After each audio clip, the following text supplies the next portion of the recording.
What if I told you one of the biggest clubs in world football just lost £262 million in a single year? Not over time, not slowly, but in just one season, and somehow they're still allowed to keep spending. Welcome to the money behind football. Chelsea Football Club has just broken an English football record, but not the kind fans celebrate. A £262.4 million pre-tax loss for the 2024-2025 season. That's the biggest ever recorded in Premier League history, even higher than Manchester City's famous loss back in 2010. So the question is, how did this happen, and why aren't they in trouble? Let's break it down. Chelsea reported £262.4 million loss in 1 year after making a £128 million profit the year before. Yes, profit to massive loss in just 12 months. What changed? Well, that previous profit wasn't exactly normal. It was heavily boosted by selling their women's team to a sister company for nearly £200 million. Take that away, and the reality looks very different. Now here, where things get even crazier. Chelsea spent a staggering £65.1 million on agent fees alone. That's more than any other club in England. To put it into perspective, Aston Villa, the next highest, spent £38 million total Premier League spending on agents. £460 million. Chelsea alone took a massive chunk of that, and this isn't even transfer fees yet. Since the new ownership took over in 2022, Chelsea has spent around £1.5 billion on players.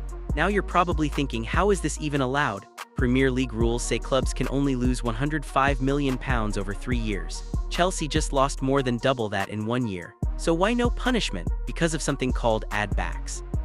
Clubs can exclude certain expenses like youth development, infrastructure, women's football, and when Chelsea applies those adjustments, they technically stay within the rules. Smart, yes. Controversial, also yes, but not everyone is convinced. UEFA actually estimated Chelsea's losses even higher, around €407 million. And it gets worse. Chelsea was already fined €20 million last year for breaking financial rules, with another potential £50 million penalty if they fail again. On top of that, they've also paid a £10.75 million fine, avoided a points deduction, received a suspended transfer ban, all linked to financial issues from past ownership. So what's really going on? Chelsea isn't just spending. They're rebuilding a financial system.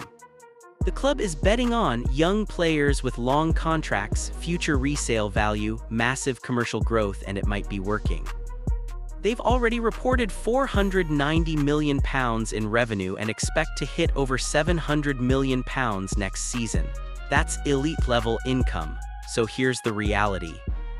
Chelsea is losing money now, but positioning itself to dominate financially in the future.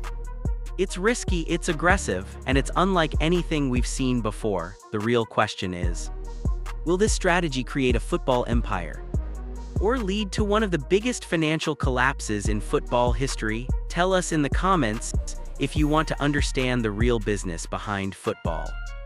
This is where it happens. Subscribe to Money Behind Football MBF. Because the game on the pitch is only half the story.